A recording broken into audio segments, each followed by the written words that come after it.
101.7. 101.7. Kalahi mo, wagas man din. Broadcasting live from Calapan City. This is the FM radio of IDES Broadcast Group Incorporated. This is Kalahi DWXR 101.7 FM. Proud member of KBP. Kapisanan ng mga broadcaster ng Pilipinas.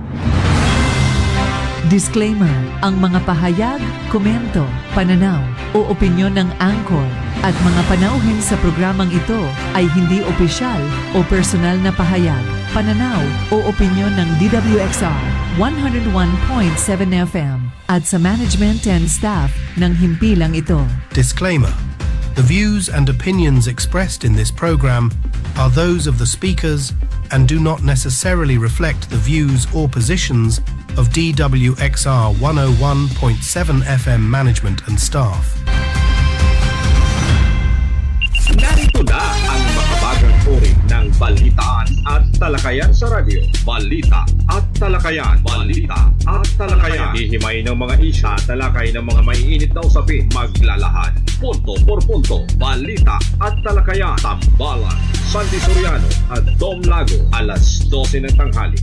Lunes, Miyerkules at Biyernes, kasabay ng inyong tanghalian. Balita at talakayan. Dito lang sa himpilan ng DWXR 101.7 Kalahi mo FM. Balita at talakayan.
Ibigay mo na daw.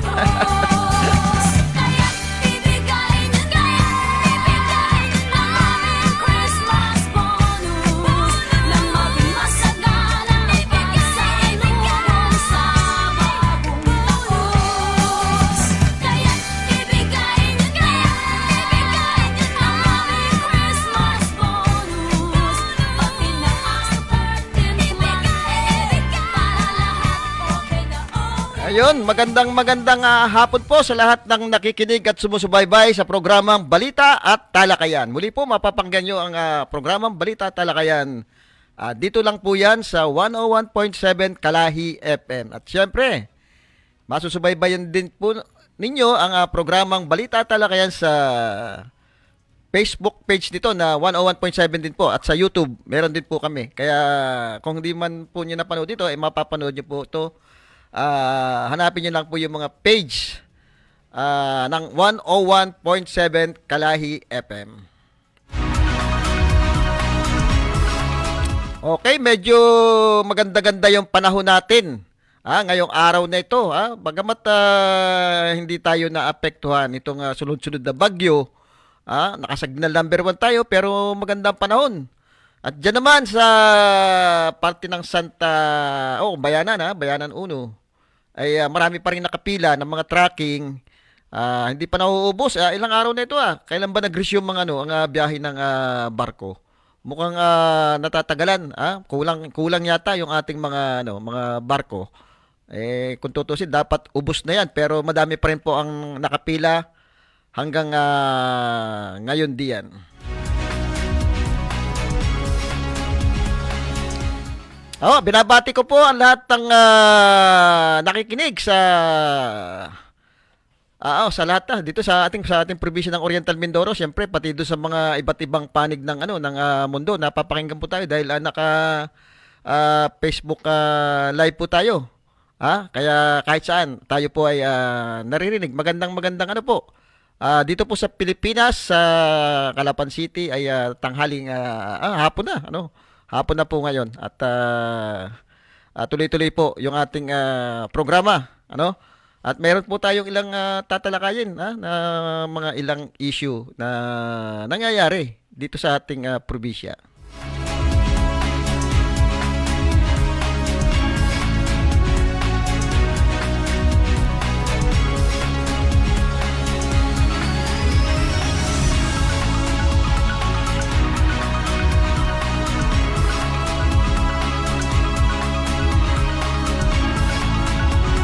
Kamakailan po ay may nangyaring mukhang isang masasabi nating issue tungkol po dito sa ating mga kasama sa media na magko-cover yata ng isang bidding diyan sa parte ng South.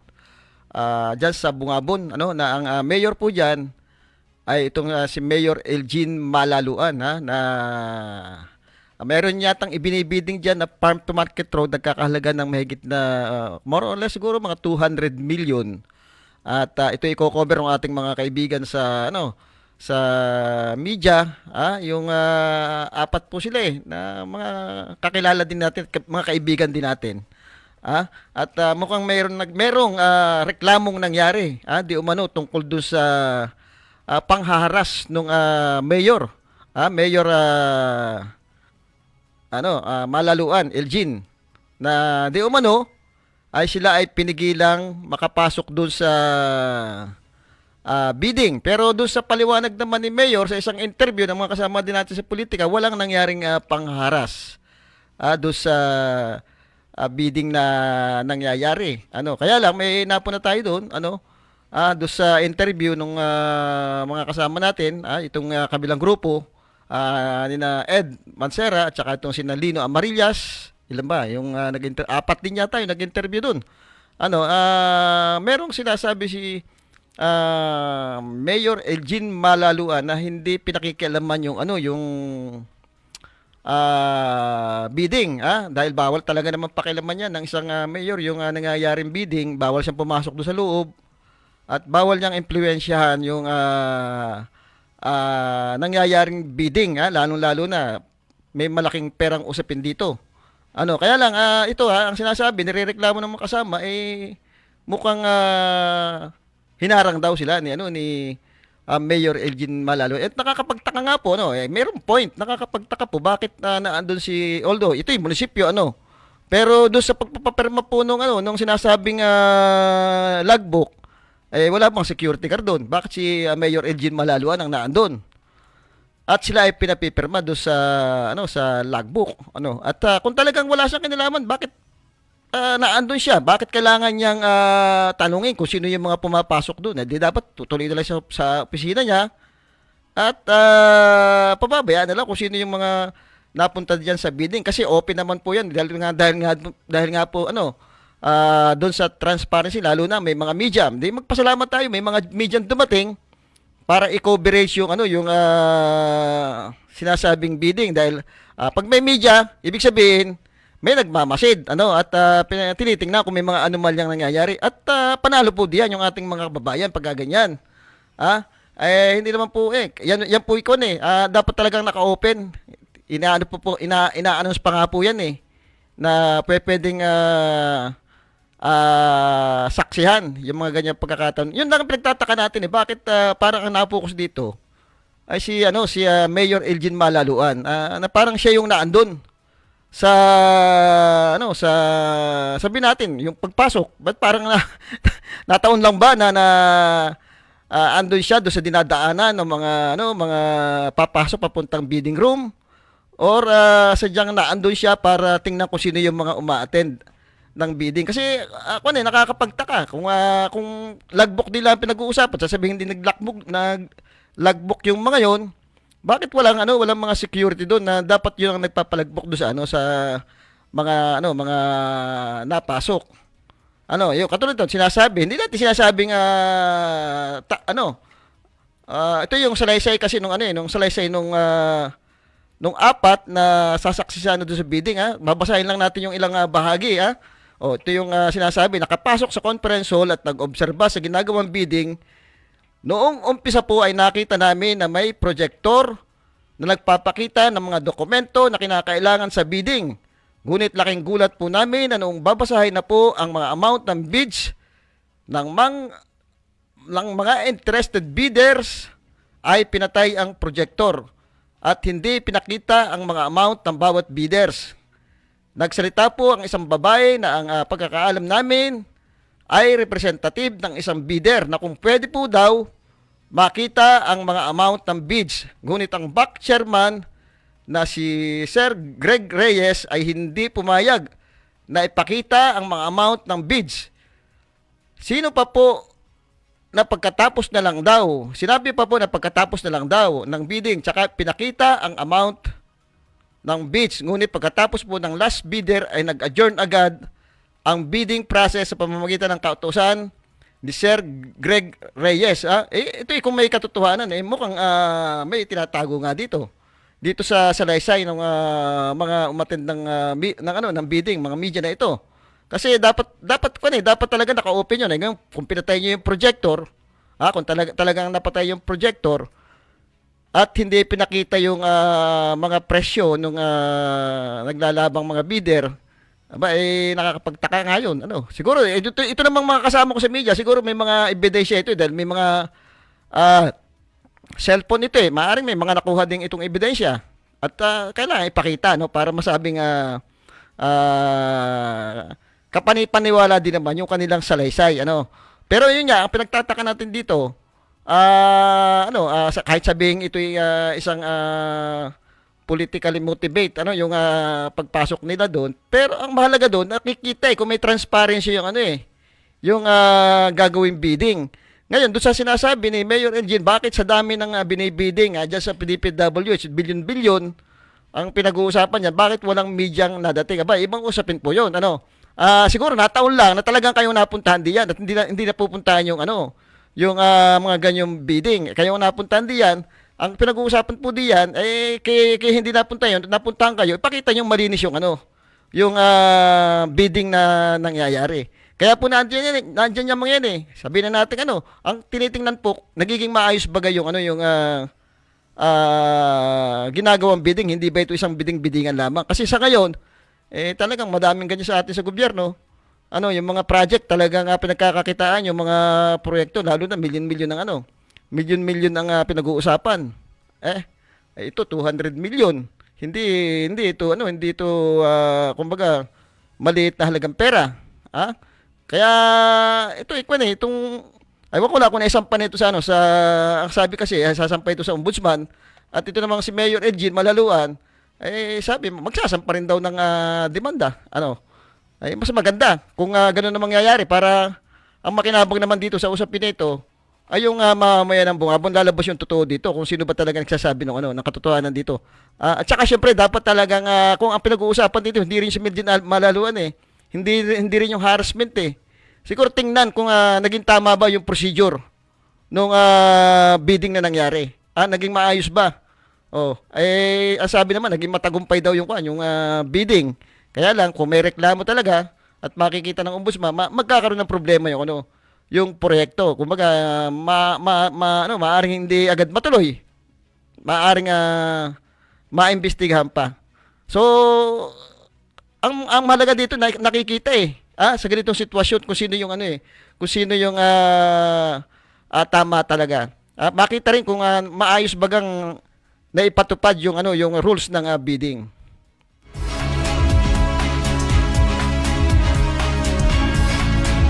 Nakakapagtaka rin po bakit hindi naman dapat na i-involve dito ang mayor sa usapin na ito dahil ang sinasabi walang pakialam. Walang pakialam. Dapat mas maganda nga siguro kung ganong may bidding temporary hindi muna siya pumunta doon sa opisina niya para talagang naging malinis o naging walang naging batik, walang naging batik yung bidding na ginagawa. Dito na-focus Bakit naandun? Bakit kailangan siya yung humarap doon sa mga papasok? Bakit siya yung napang-initan doon sa issue na yun? Hindi natin sinasabing mali. Kaya lang nakakapagtaka na bakit parang si Mayor Elgin ang naipit diyan sa usapin na yan. Na ang pinag-uusapan naman ay yung bidding. Ang dapat titingnan din yan yung bidding bakit si Mayor Elgin ang mukhang naipid sa ganyang sitwasyon?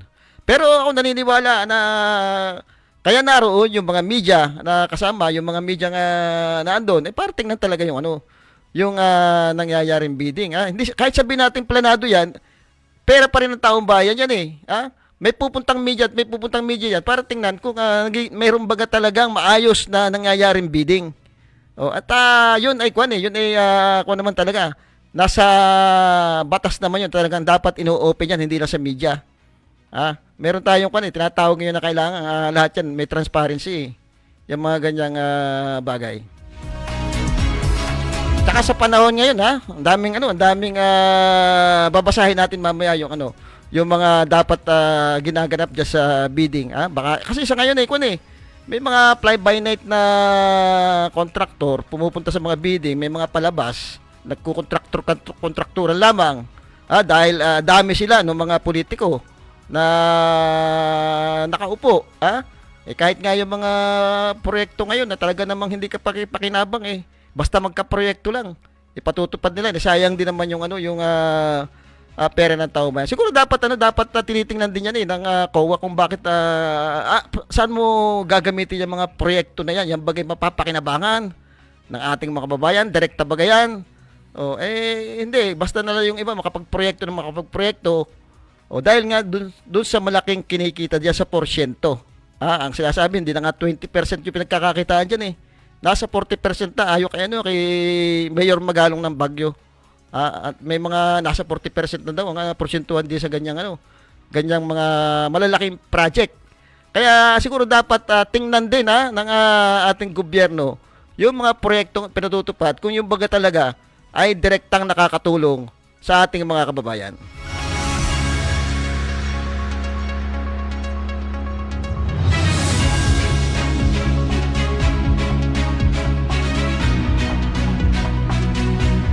Okay, siguro bago tayo magtuloy-tuloy pa meron lang akong gustong iparinig sa inyo ng mga ilang interview kay Congressman Arnan Panaligan tungkol sa kanyang mga proyekto. Ay alam niyo, to si Congressman Arnan Panaligan talaga napakasipag at ngayon nga ay meron tayong interview sa kaya lang busy sa ngayon sa isang committee hearing pero pipilitin niya salisi do sa sa committee hearing para ma-interview natin at malaman natin yung mga kaganapan diyan sa Kongreso.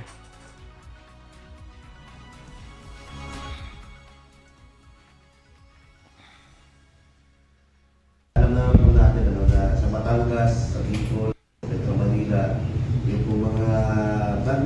project po is pumalpak. Ano, talagang hindi na kaya. At the same time, may paalam ko na rin, are you in favor po ba sa mga dredging na gagawin mo dito? Well, yung tama sinabi mo, naging issue ngayon eh. Wala nang pagpahapa ng July after the speech of the President in Sona. Sabi niya, meron implement na 5,500 back-to-door projects, no? Tapos bumaha. Tapos Christine, no? Well, una-una ay siguro yung nangyari, yung Christine, no? At saka yung pagdaan. Yan ay eye-opener sa atin, airfield design. Nagawa namin yung project, hindi naman boss, ano? Nandiyan. Kaya naman, may ibang lugar na hindi naging effective, ano? Sa ibang lugar. No? May lugar naman, okay, naging effective, ano? Nakapuno. So, dapat ay hindi yung one size fits all na design. Dapat i-factor ng mga issues ng highways kung ano ba ang design sa lugar na ito. No? Hindi pwedeng standard design yan ng dike. No? Pag-aralan ng maigi, yung topography ng lugar, maring kulang-kulang, no? So pag-aralan ng maigi yan. Second, yung dredging can be one of the solutions, no? Pero hindi lang yung solution. So dapat combination niya ng desilting, ng ilog, maring recharging din para makaiwas sa mga population areas, sa mga malaya, for example. And third, lalagyan ng mga river protection structures, katulad ng mga river control, mga dike, mga protection dike. And of course, kasama rin dyan yung reforestation sa mundo. Diba? Kasi yung watershed areas, wala ng puno. So, hindi lang isang solusyon. Yan, hindi lang isang solusyon. No? But a combination of solutions yan. No? Bawat solusyon, may merit yan. No? Desilting of dredging, flood control, structures like dikes, recharging, at reforestation. No? Ngayon, nabasa ko yung post ni kasama Robert dito, yung just to clarify yung buho na dike sa Pula River is not in the first district. That is in the second district in Pinamalayan. Yun ay, yung ilog na yun ng Pula River ang boundary ng sa Pinamalayan. So yung buong dike, Pula River, Pinamalayan side. At yung matagal na, o kaya pang-iwalay pa lang. Ngayon, ang side na Socorro, wala pa. Kaya ngayon, pinag-dokumento ito nung alagang pinagkakamali 50 milyon na dike. Pero kulang na kulang yun. Kulang na kulang. Kaya next year ulit, nalagyan. Ano? Mahaba pa. Hindi naman sa Bacaro, pero hindi nalagyan yung katilingan side, katilingan ni Socorro. Katilingan side, hindi nalagyan. Pero yung kabilang side, ay nalagyan. Pero ang tagal na. Kaya ang design, yung luma na. Tingnan mo yun, yung Bacaro. Tingnan mo ang itsura. Alam mo naman kung isa structure ay luma eh. Parang siguro ang design. So siguro tatapang tayo yan. In fairness sa highways, yung mga ibang design na, kita naman, makakapal, massive. No? Kaya, mas pa yun, mas resilient. No? Magabay sa pumalpak sa District 1, yung nakalay, Metol sa area. So, ating regional project, ano? So, sinulatan ko yung RD. Secretary mismo, sinulatan ko. At sinabi ako ng hearing. So, parang pinapakulit nila yung part na yun. No? Kasi sabi ni BBM, binaligtad nila yung sabi, yung project. Kaya sir, hinahanap yung where are the river protection dikes? Sabi naman ng BBM, well, we have protection dike, it is existing. Kaya lang, hindi lang makita dahil overwhelmed by the baha. Yes, kasi kita mo signal number 1 lang, matindi ang baha. Dati signal number 3. Okay pa sa atin, di ba? Climate change na yan, ano? Maganda yan. Ito ay yung typhoon precinct, di ba yung super typhoon category? Kakalan po. No? Pero maganda ang bangin dulo. Ulan kasi, nagtanang ulan sa maraming bagay ng Pilipinas. Dati natin, yung ulan, ito lang sa area ng typhoon signal. Di ba? Dadaan ng bagyo. So talaga nagbabago. Kaya nga dapat siguro i-redesign ng highways yung kanilang mga plano. No? I-adapt talaga. O ano yun, hindi po tayo engineer, kaya natin masasabi yan. Pero dapat talaga ay ito ay eye-opener sa gobyerno, sa DPWH na i-research nila ang tamang design na nag-aanak sa palakas na mga bagyo at baha sa ating bansa. Ang dami na naging congressman sa unang distrito, pero bakit sa panahon ko, napatigil mo yung bahan ng nawag ng Duri at Kalabang. Ano ba? Kaya huli mo na nangyari ito. Dahil ng pagdala, walang bago nangyari. Jake, magandang pa ng Pasko eh. Hindi naman. Ayoko sa ating kapatigil na. Kasi ano mo, yung bakit mo marami. Walang pahangyan eh. Hindi walang kung gano'ng kalaki, gaano kalalim ang baha, gano'ng kalas ang bagyo. So maaaring hanggang ngayon, napatigil. Pero hindi ko nga sabi, huwag naman mangyari.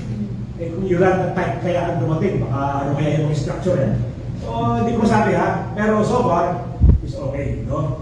Dati nga yung lugar na yun ay hindi ko lang pinapakano. Yung sa inarawan sa kami ng ron, na pinto yung time mismo, no? Nakita ka rin. Tapos pagbalik ko, no? ilang metro mula sa time, mga palayan, ay mga bahay. So, pinasok sa bahay, meron may mga taon. Ay pong palayan ito sa amin. Gusto kayo. Wala po nagawa yung time na yan na binabahayan. So yung governor, yun ang binabahayan namin, madalas sa kanyang araw eh. Talagang kada baha ay babago ang takbo ng ilog. So nakatulong. Nakatuloy yung mga flood control na yun.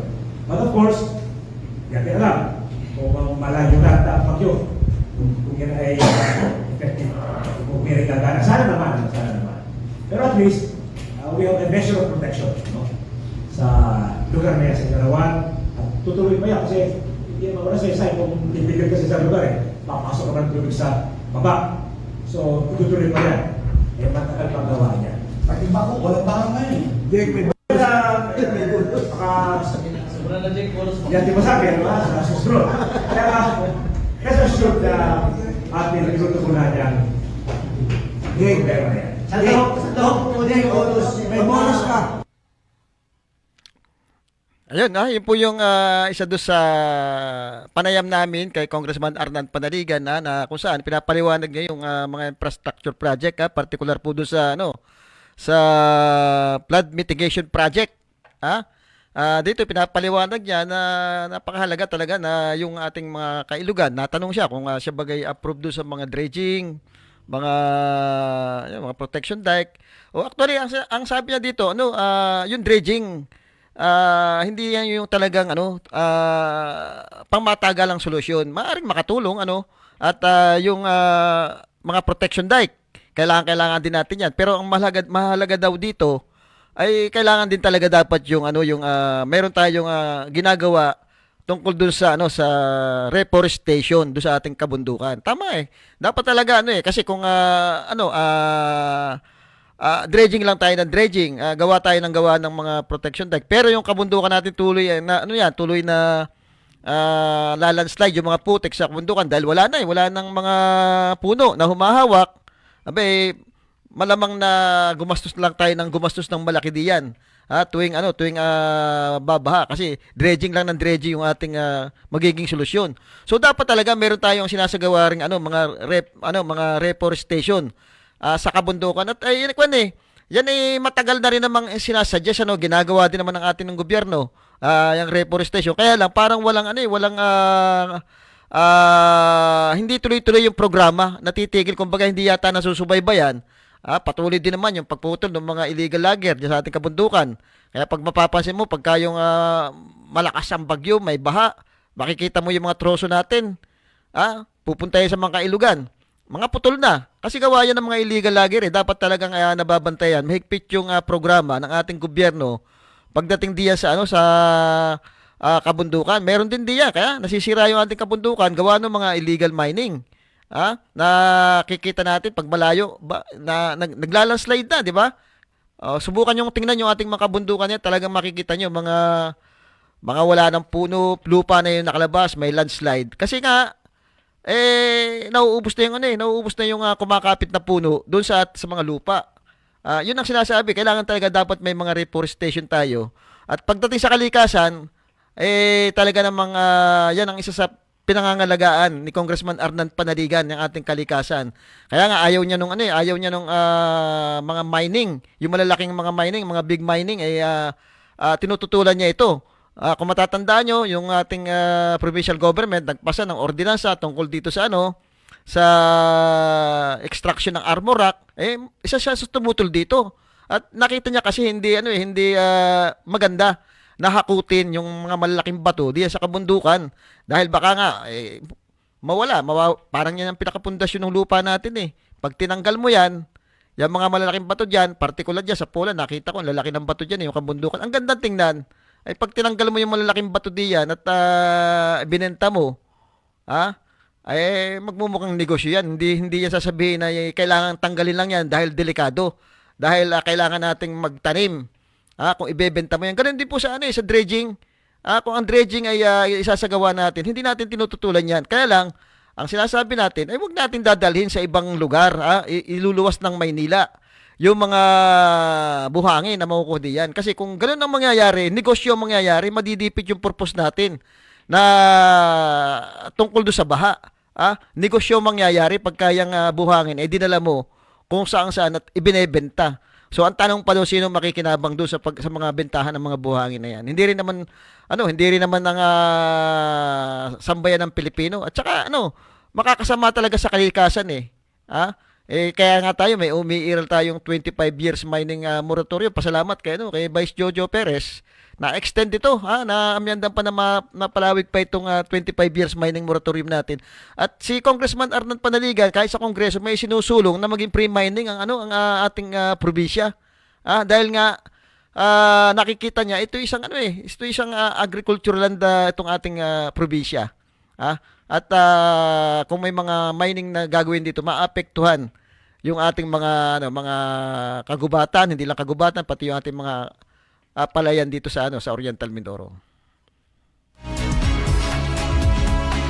Okay, yung pong mga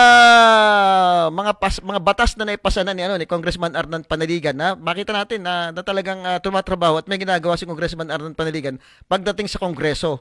Yan napakahalaga ng mga batas na naipasa na, 4 ito na napirmahan na ng ating Pangulo. At maaari na itong ipatupad itong mga batas na ito na talagang pakinabang hindi lang ng ating bansa kundi ng mga kababayan nating Pilipino. Okay. Well, from September 29 to October 14, period of 3 weeks, ay 4 na panukalang batas natin ang napirmahan bilang Republic Act na. Ang una, yung Magna Carta for Seafarers Act. Ito for the benefit of the 600,000 Seafarers. Filipino. Seafarers, Marinong Pilipino, 600,000. At sa Oriental Mindoro, kinakaya may kita 10,000 ang mga Marinong Pilipino. So, ang batas nyo ay nagtatakla ng kanilang karapatan, mga benefits, mga compensation nila, mag-improve nila yung environment education. So, ito napakinabangan ng buong bansa ito, Marinong Pilipino, maraming taga Mindoro, maraming Mindoro yung mga Marinong Pilipino. Pangalawang batas yung Anti-Agricultural Economic Sabotage Act. So ito ay pinalawak na ng definisyon ng agricultural smuggling, hoarding, at profiteering ng agricultural products. Meron din yung magsasagawa ng cartel sa mga agricultural products. Isang factor ang mahal ng pagkain sa atin ng bigas, asukal, sibuyas, gulay ay dahil sa smuggling, hoarding, profiteering at cartel. So, pinalawak po namin ang definisyon at pinatawag mas matigat na parusa. Reclusion perpetua, meaning life imprisonment, at walang bail, So, landing at judge. Parang yan ang murder na walang bail, So, okay, benefit dyan, mga consumers, mga Pilipino, lahat na kumakain, lahat tayo.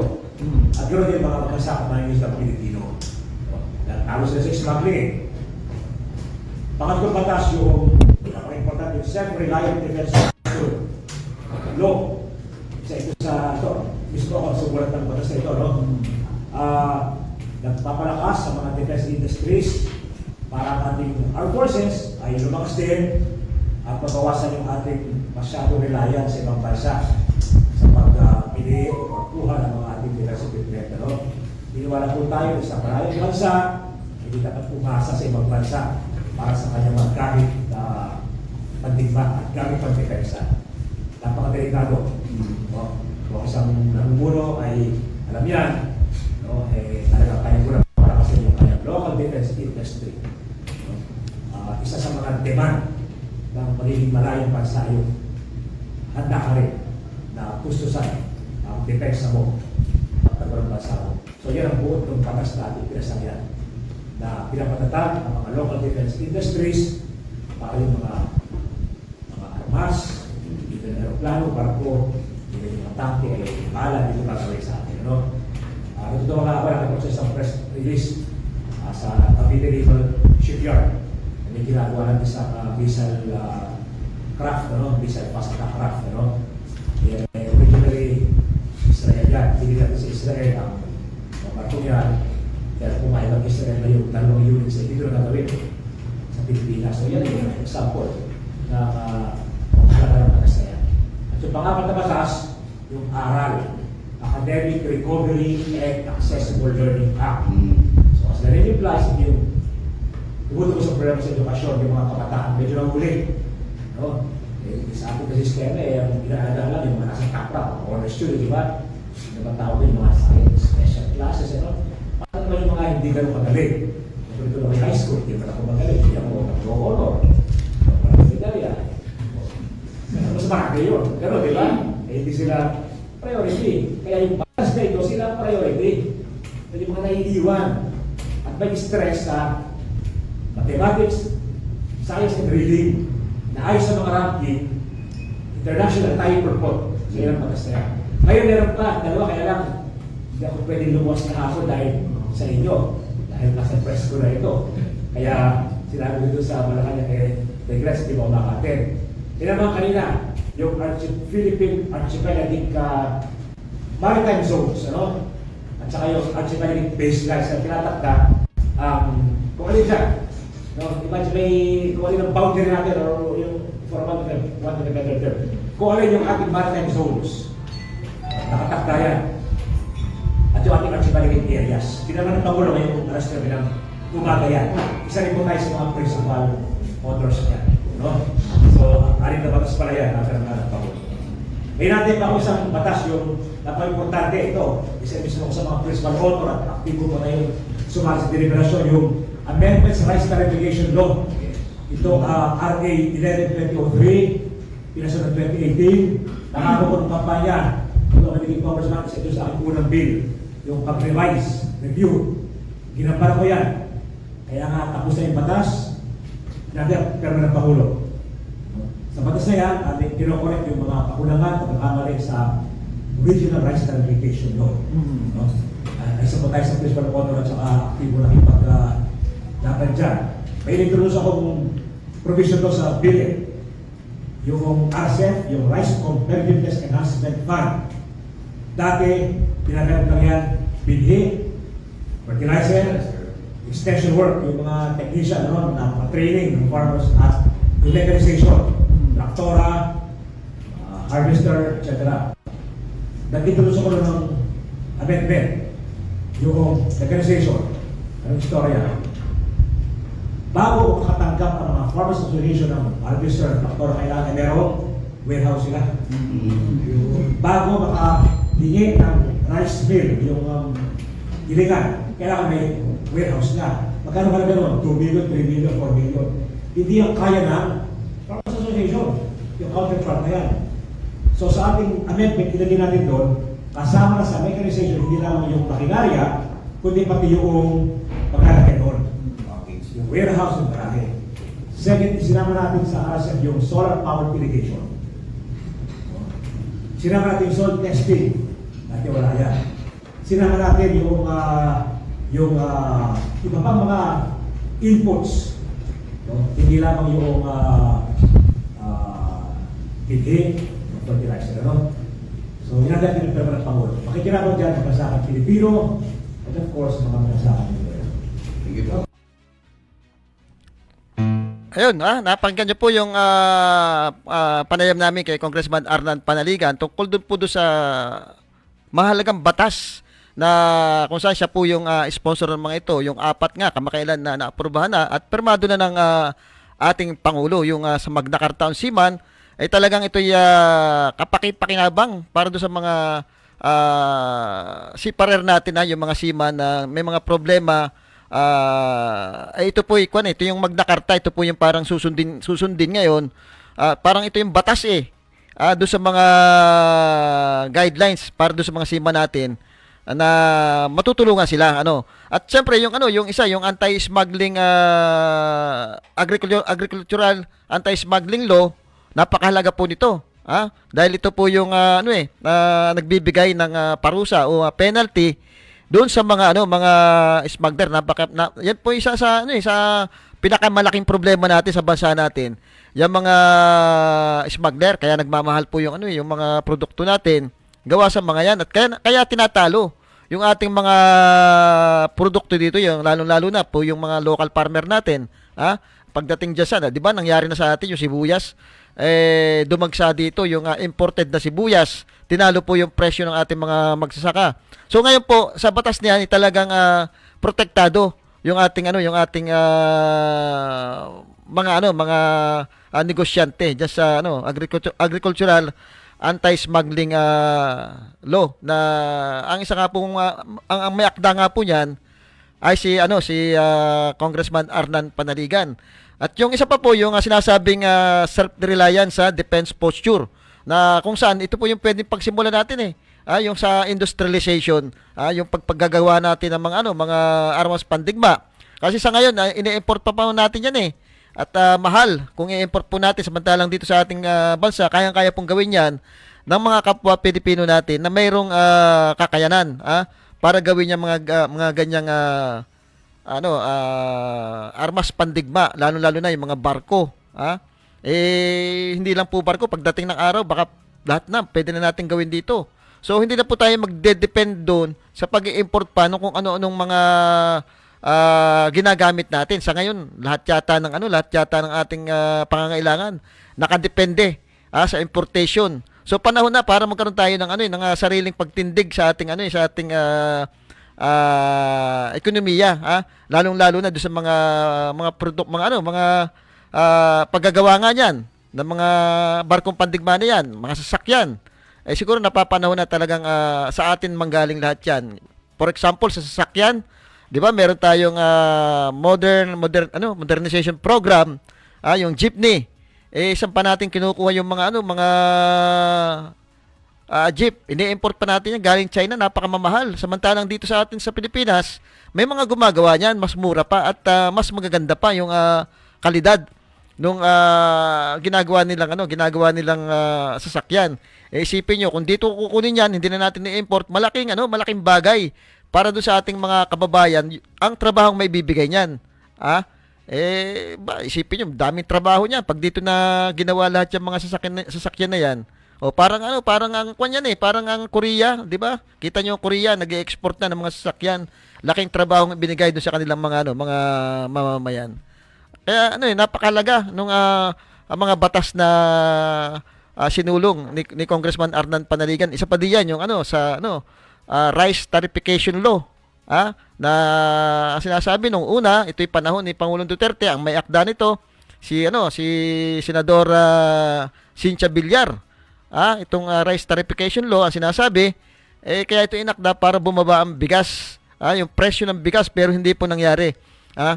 Talagang walang pagbaba ng bigas hanggang sa ngayon. Kaya ito ay isa sa doon sa naisip niya na dapat maamyandahan ito. At yung mga binabanggit niya, yung mga naamyanda dito, katulad nga sinasabi ng mga makinarya, yung mga fertilizer, mga pangangailangan, o kaya yung mga traktura, ay hindi basta ibibigay ito, dapat meron din silang mga warehouse. At malaki ang puhunan doon, pero doon sa batas ng rice tarification, ipoprovide po yun, itutulong na rin ng ating gobyerno. Lahat-lahat yun, kasama na po yung mga technician, na dapat napupunta doon sa mga kanayunan para turuan yung ating mga magsasaka. Yung pong yung mga soil testing ay napakahalaga po niyan, dahil kailangan niya matesting yung mga lupa kung ano ba talaga yung applicable na halaman ang pwedeng itanim doon sa mga ganong klaseng lupa.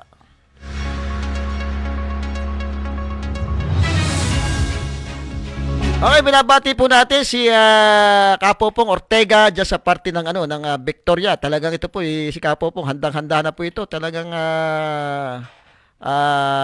pagdating po doon sa track record, makikita nyo naman nung siya naging konsyal kayo na po ang magsasabi. Talagang naging maayos po yung panunungkulan nito. At Ang maganda po nito, kung makikita nyo yung mga konsehal niya, talagang may kanya-kanyang galing po. Yung mga konsehal na kinuha niya para makatulong sa pagpapatakbo po ng bayan ng Victoria. Yan, ay antay-antay lang po talagang Uy, panawagan nga pala dyan sa Victoria, dyan sa isang lugar, medyo mukhang tuloy yata ang mga illegal na sugal diyan. Matagal na tapos ang piyesta sa inyo diyan. Baka pwedeng itigil na yan. At talagang nakakaapekto sa ating mga kababayan diyan.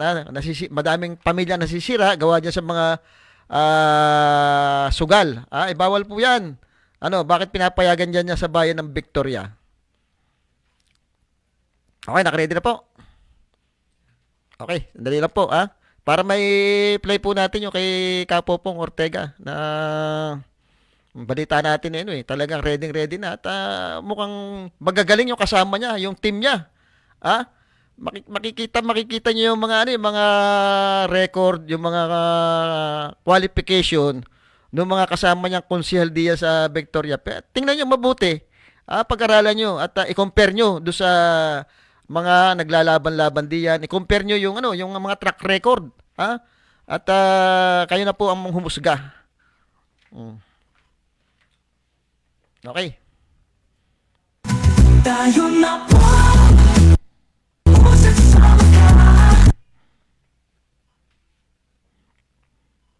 Medyo napuputol.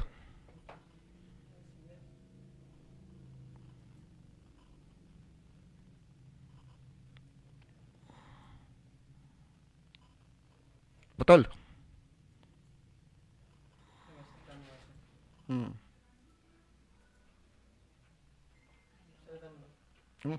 Okay, medyo ayusin muna natin at maganda yung kanilang maganda yung kanilang jingle bang tawag diyan. Gusto ko ipakita kung paano kung sino-sino sila kasi dito ipapakita kung ano yung mga qualification ng bawat kandidato para makilala natin itong mga kasama ni Kapopong Ortega doon sa kanyang slate, yung kanyang makakatulong kung sakasakali diyan sa bayan ng bayan ng Victoria.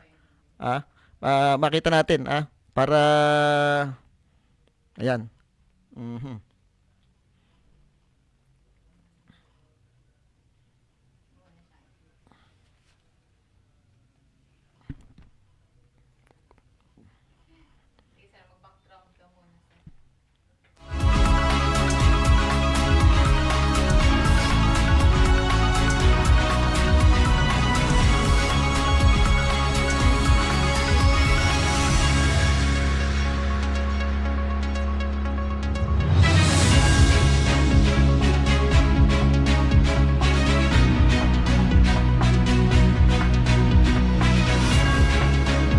Okay, habang inaayos po yun, ibabasahin ko muna po yung kay Kuya Popong Ortega. Si Kuya Popong Ortega ay isang dedikadong lingkod bayan na ang puso ay laging para sa kanyang mga kababayan sa Victoria. Sa kanyang panunungkulan bilang konsehal, inilunsad niya ang mga proyektong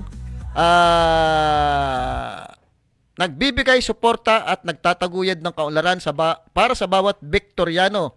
Kabilang sa kanyang mga proyekto ang Dolit Tupad, program na nagbigay ng pansamantalang hanap buhay sa 500 benepisyaryo, educational assistance na tumulong sa mahigit 3,000 estudyante at water supply sa Dadyawan Sentro na nagbigay ng malinis na tubig sa komunidad. Bukod pa rito, naglagay siya ng solar lighting sa mga komunidad ng Mangyan para sa kaligtasan at kaunlaran. Bilang dating pinakabatang presidente ng Victoria Palay Trader Association, pinakita niya ang kanyang kahusayan sa leadership at sinuportahan ng infrastructure development sa iba't ibang barangay. Si Kuya Popong ay tunay na ang kuya ng bayan na nagtataguyod ng gobyernong lapat sa tao para sa ikabubuti ng kanyang minamahal na bayan. Okay? Para daw mas makilala natin si Kuya Popong Ortega, follow and like ang kanyang Facebook page. Ayun yun po yung isang yun po yung mga ilang accomplishment ni Kuya Popong Ortega diyan sa bayan ng Victoria. Kaya may track record tingnan niyo yung track record ng mga kandidato. Yun ang napakahalaga Huwag tayong maniwala doon sa mga sinasabi dahil yung sasabihin, madali lang po yun Pwede ako mambola, pwede ako magsalita ng kung matatamis sa salita.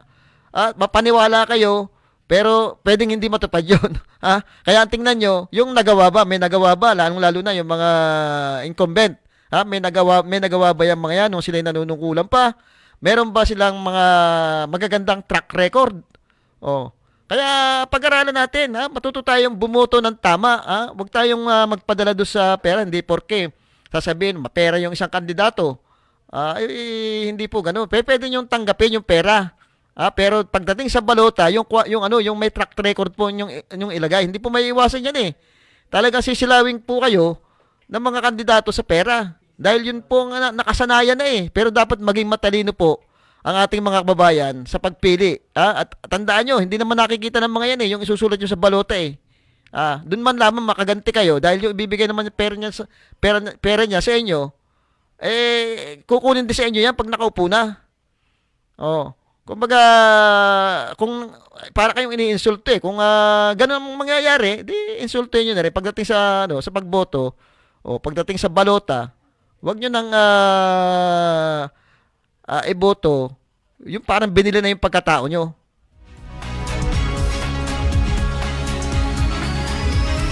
Okay, babatiin natin si si Kaiker nakatutok sa programa natin, si Madam Kulin. Waki nakatutok din sa programa natin. Si Kabayang Mar Bautista. Nakatutok sa programa natin. Si Benz, ito lagi nating ito, laging tagapakinig natin ito itong ating taga-provincial. Alam mo, dyan sa provincial hospital, ang daming problema hanggang ngayon Kawawa yung mga empleyado dyan. Na talagang hanggang ngayon nagtitiis. Laging delay. At ang kawawa pa diyan, alam niyo ang kawawa diyan yung mga kontraktual. Di bali yung mga regular diyan, talagang may mga bonus pa yan. At kompleto yan sa mga benefits. Itong mga kontraktual lagi pang delay. Dapat kahit man lamang sa sweldo, hindi na-delay yung sweldo ng mga ito diyan sa provincial hospital. Doon man lamang makabawi-bawi sila. Pati yung mga ilang benefits na diyan mabigay. Alam ko, hindi nakakatanggap ng bonus yung mga yan Yung mga contractual dyan, makatanggap man siguro ng kaunting tulong, baka mga January, February na. Hindi na rin mapapakinabangan sa Pasko. Kaya sana mabigyan ng pansin yung ating provincial hospital na talagang tapusin na yung problema dyan. Ipaubaya na sa DOH, gawin ng regional hospital. Yung kasalukuyan nating provincial hospital para hindi na po politika. Pati yung mga empleyado diyan, mga doktor diyan, nakakaalagwa na sa kuko ng mga politiko. Kasi pag national na yan, napakaganda po ng serbisyong may bibigay niyan. Makikinabang po yung ating mga kababayan na laging nirereklamo walang gamot. Pati mga doktor, matutuwa siguro yan dahil gaganahang manggamot yung mga yan. Dahil kompleto na sila, may magagamit na sila. May pag nagreseta yung mga yan, meron ng mga gamot na may bibigay. Hindi na sila mapapaya sa mga pasyente. Isa ngayon, kahit anong galing mo yata ang doktor diyan. Kung wala ka namang mga magagandang gamit diyan, o wala kang gamot na may bibigay diyan, dututin mo lang ng ng stethoscope, tapos rerestahan mo, walang gamot. Paano gagaling yan? So dapat dapat mabilis ang reaction diyan ng ating provincial government. Hindi na dapat pinapatagal yan, yung ating conversion ng provincial hospital. Dapat mabilis dahil sa bawat araw-araw ay buhay ang nakasalalay diyan sa usapin ng ating conversion ng regional hospital. Pasalamat at talagang pinag-abalahan ng pinag-abalahan ni Congressman Arnan Panaligan, nung ibang ating congressman na maging regional na yan. Pero nakakapagtaka naman kung kailan maapurbahan na saka pa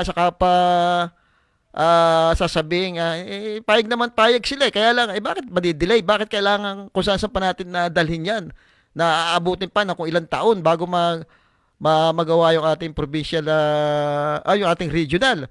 Sa ngayon, 'di ba, may pangako gagawin daw yung yung sinasabing Mala St. Luke Hospital.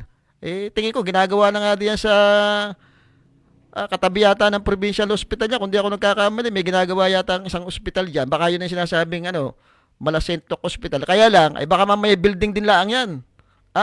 Baka mamaya ay wala ring gamot yan, wala ring mga magagandang pasilidad yan, mas magandang tanggapin na natin yung offer. Yung sinasabi ni Congressman Arnold Panaligan, yung conversion ng regional, yung Mimarupa Regional Hospital. Yun na rin naman ang gusto ni Secretary Herbosa.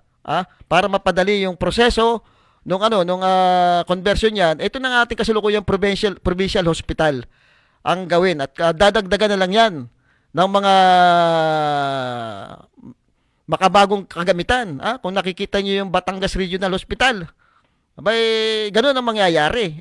Sayang yung oportunidad. Pag pinatagal natin yan, baka mamaya mapapunta pa ng Palawan yan. Lalo mapapalayo sa atin. Isipin nyo, sinasabi ni Congressman Arnold Panaligan, Secretary Herbosa, aabutin ng 7 taon. Tapos gagastos ka ng bilyong pera sa infrastructure. Kung gagawa ka pa diyan sa lumang hospital diyan sa bundok. At isa pa, wala pang deed of donation. Hindi pa natin alam kung sino talaga may-ari ng lupa niyan, kung handa ba talagang i-donate yan. Yung mga lupa diyan. Samantalang ito na andito na eh. Kung sasabihin pag-aari ng pag-aari ng provincial government yan, taong bayan din may-ari niyan, taong taga-Mindoro din naman ang makikinabang diyan. Sa mga gamit na yan. Nakakatuwa pa nga dahil dadagdagan yan ng mga makabagong kagamitan. Laking ginawa niyan para sa ating mga kababayan kung yan ay mako-convert na. Okay, tuloy po. At siguro medyo naayos yata. Okay.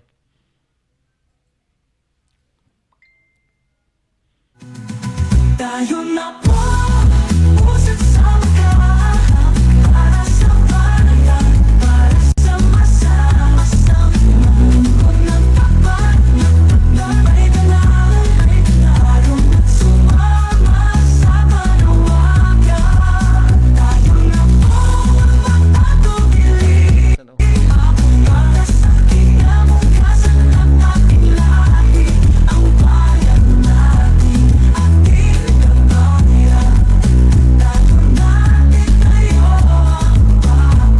kinabukasan.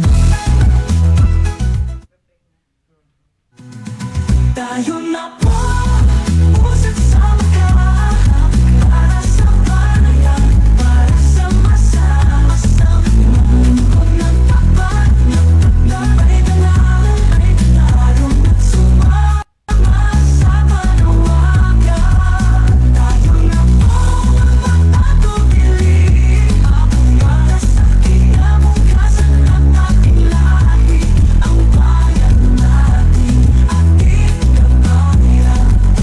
Tayo natin tayo, bagong kinabukasan.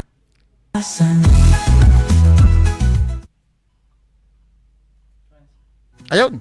Basta? Ayun. Nakita nyo naman yung mga kasama ni Kapupong Ortega, talagang may mga kwalifikasyon, kanya-kanya sila ng field ng pwedeng ibigay na na serbisyo sa ating mga kababayan diyan sa bayan ng Victoria. Binabati ko nga pala si Madam Yam Ortega, Sigala, na kapatid po ito ni Kapupong Ortega diyan sa Anaheim, California. Nakatutok din sa programa natin. So yun tingnan niyo yung slate, yung grupo. Dati itong vice mayor ni Kapupong, magkaiba sila ng pananaw pagdating sa politika, pero ngayon magkasama sila. Dahil nakita nila kailangan magkaroon ng pagbabago dito sa bayan ng Victoria. Ano po. At tuloy-tuloy po tayo sa programa. Yung kay Kwan. Mamaya yung kay Ka Orbin naman, kay Kuya Orbin Rabino, i-play natin. Kasi ito si Kuya Orbin, may nagsasabi na pag daw ito ay nanalo, ay magiging daw ito nung magmimina daw. Hindi po, kasi isa nga doon sa programa niya yung sa kalikasan hindi po totoo 'yun na pagmimina ang pakay at talagang wala namang karanasan sa pagmimina si Kuya Orbin. Kinakalat kasi yung ganyang issue yung ganyang maling issue dahil nga doon sa naging malaking issue na nangyari dito sa ating provincial government na na-approve nga yung ordinance sa punong nung Armor Rock, yung extraction ng Armor Rock.